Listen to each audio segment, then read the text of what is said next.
Papo Literário. Apoio cultural Júlia Dumont. Moda, festa e casual.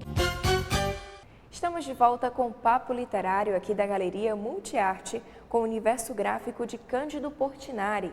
Hoje, nossa entrevista especial aborda um tema de grande importância, a educação, que nesse momento enfrenta grandes dificuldades. Quem vai falar sobre o assunto é o doutor em educação, professor, pesquisador e editor Casimiro Campos.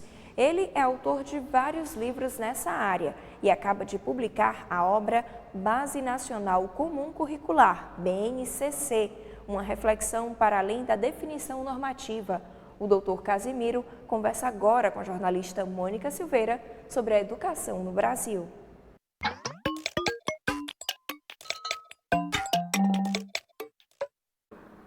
Soraya, é uma grande honra receber hoje aqui no Papo Literário o professor e pesquisador em avaliação e currículos Casimiro de Medeiros Campos.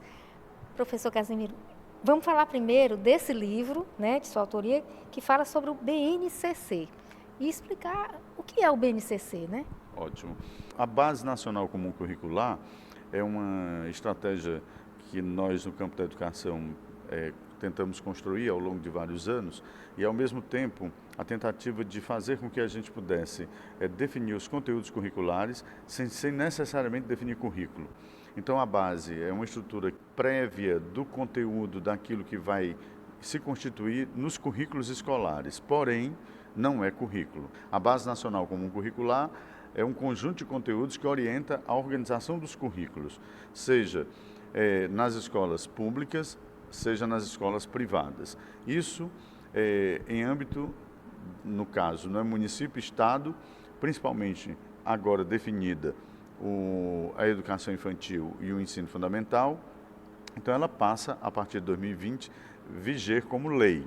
A escola necessariamente terá que cumprir a Base Nacional Comum Curricular, redefinindo os seus currículos, atualizando os seus currículos, fazendo a reavaliação daquilo que são os conteúdos curriculares para 2020. Então esse é um trabalho que as escolas, os sistemas de ensino municipais, principalmente, têm feito, porque a base no ensino médio ainda não foi de toda definida. Então, no final do governo Temer, ele aprovou a parte obrigatória, o ministro da Educação à época, e ficou devendo a conclusão do conteúdo da base. Então, como eu diria para o nosso público, antes propriamente da base no ensino médio, nós temos a reforma do ensino médio, o atual governo tem que definir isso. Então, no âmbito do MEC, do Conselho Nacional da Educação, essas questões entram no debate, porém, é o próprio governo federal quem define isso. Então, nós estamos aguardando a definição da Base Nacional Comum Curricular e as especificidades do que diz respeito ao ensino médio. Porém, boa parte disso já está definida à luz da reforma da educação, que hoje traz no ensino médio uma definição fundamental, que são itinerários formativos. E não está claro esses itinerários formativos, considerando como nós vamos estruturar isso, pensando inclusive a avaliação. O Enem, o Exame Nacional do Ensino Médio, que é um dos elementos fundamentais que hoje influencia fortemente a organização do ensino médio no país. Professor, essa base ela foi construída ao longo de muitos anos, É algo muito importante, conquista, da educação do Brasil, e essa necessidade de isso correr mais rápido é muito importante, Essa paralisação é um problema. Muito grave, Mônica, entendo eu. E aí veja como nós perdemos tempo com o atual governo. Situações fundamentais que a gente precisa definir para aquilo que é o campo da educação, a prática pedagógica, a ação docente, a gestão da escola ou a gestão dos sistemas de ensino, a base é um elemento fundamental. E no ano que vem, a primeira parte, a Educação Infantil e Ensino Fundamental, já passa a viger como conteúdo obrigatório na organização dos currículos. Então imagine o tempo que a gente perde com outras discussões, especialmente na área da educação, quando nós temos definições estratégicas para a escola, para os conteúdos curriculares, para a organização da gestão da escola, e o atual governo não se define propriamente, vamos dizer, nos encaminhamentos no que diz respeito a essa matéria, especialmente no ensino médio. E de outro modo, eu diria, uma grande campanha deveria estar sendo articulada por todo o território nacional, pensando e influenciando, eu diria até mobilizando os professores professores, as escolas, os diretores, os coordenadores pedagógicos, para que pudesse começar a refletir seriamente sobre os conteúdos que orientam a organização dos currículos e a implantação disso já para 2020, como diz nos termos da lei. Né? E o livro fala sobre isso. Isso, Mônica. É excelente a oportunidade que você está nos dando de poder divulgar esse conteúdo.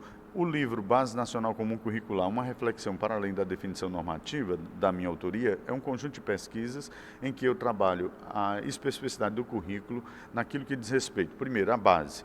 Então eu tento explicar o que é a base, como se estrutura a base, como se organizou a base e isso que você falou, um pouco do histórico. Ou seja, do que se entende por base. Então, hoje nós temos uma discussão, Mônica, desde os pioneiros da Escola Nova de 32, que aparece isso no texto do Manifesto dos Pioneiros da Escola Nova, e isso vem de vários governos, vem caminhando com vários governos. Porém, na Constituição de 88, a base entra. Nós conseguimos repor isso na LDB, porque era uma estratégia, né, fazer com que a base aparecesse na Constituição, no capítulo da Educação, e depois na LDB. E daí, 2 anos depois, nós tínhamos que estar organizados para implementar a base. Então, você vê, a LDB é de 96, esse tempo todo nós estamos ainda, vamos dizer assim, caminhando após a sua definição para a obrigatoriedade de implantá-la. Mas que situação interessante. 7 ministros passaram na discussão da Base Nacional Comum Curricular. Então, realmente é uma história de luta, a base.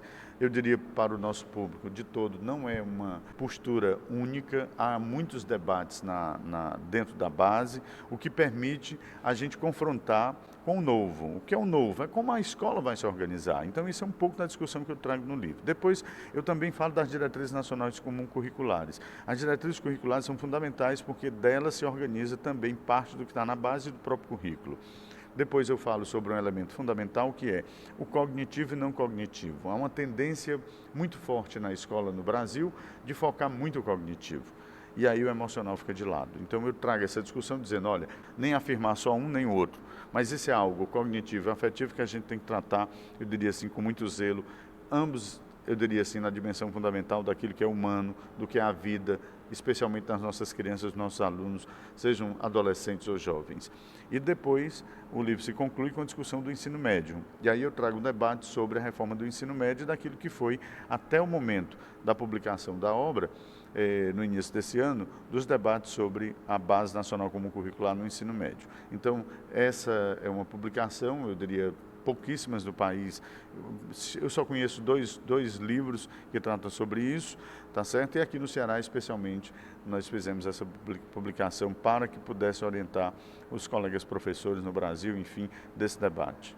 Maravilha, professor. Agora, vamos falar desses outros 2 livros, né, que também foram trazidos aqui? Nós temos aqui, Mônica, um programa de pós-graduação em gestão escolar. Esse programa é conveniado com o Instituto Politécnico de Tomar, lá em Portugal. Então, nós mantivemos aqui um convênio, a editora Caminhar, com o Instituto Universitário Atlântico. E de um seminário que nós fizemos, inclusive com a participação de professores do Instituto Politécnico de Tomar, lá em Portugal, nós tivemos aqui um conjunto de artigos, resumo das dissertações dos nossos alunos. Então, são projetos de pesquisa, são 22 autores que compõem essa obra para compreender a gestão da educação e trazemos aqui o debate daqueles projetos de pesquisa com os quais os alunos agora enfrentam o trabalho de escrever as suas dissertações. Esse trabalho seguinte, Caminhos da Prática Educativa, é um conjunto de textos, artigos sobre a prática pedagógica, a prática educativa, mas, Mônica, com um tom muito especial. São mulheres professoras que, diante de todos os seus afazeres, como mães, donas de casa, ocupadas com as situações da vida que move a mulher hoje, também resolveram ser autoras. Então, são professoras do município de São Gonçalo do Amarante, aqui no Ceará, e tiveram a oportunidade de sistematizar suas experiências na escola, na sala de aula. Então, o que é bonito nesse trabalho, organizado pela professora Cláudia Soares e a professora Daiane Silva, é exatamente essa postura da mulher, agora como pesquisadora. Professoras de sala de aula do município, que vendo as suas experiências, revendo a sua prática, resolveram sistematizar isso, pensar como podem mudar a educação, como podem fazer uma educação diferente, e daí construíram artigos e publicaram Caminhos da Prática Educativa. Esse é o conteúdo desses trabalhos. Professor, para encerrar, como a gente pode adquirir esses livros? O grande público pode ter acesso entrando em contato conosco. No caso, eu posso deixar aqui o meu contato telefônico, é o 985, é o código local, né, do Ceará, 996011520, ou pelo Facebook Casimiro Campos. Também na Editora Caminhar, o site da Caminhar, ou o Facebook da Editora Caminhar. Também lá pode-se fazer a encomenda do livro, a aquisição, enfim, e lá a gente conversa. Professor, parabéns pelos trabalhos e muito obrigada pela sua participação aqui no nosso programa Papo Literário. Eu é que agradeço, Mônica, a gentileza do convite, a oportunidade de estar aqui com o seu público, renovando a possibilidade daquilo que é a nossa crença, que é mover o mundo pelas ideias.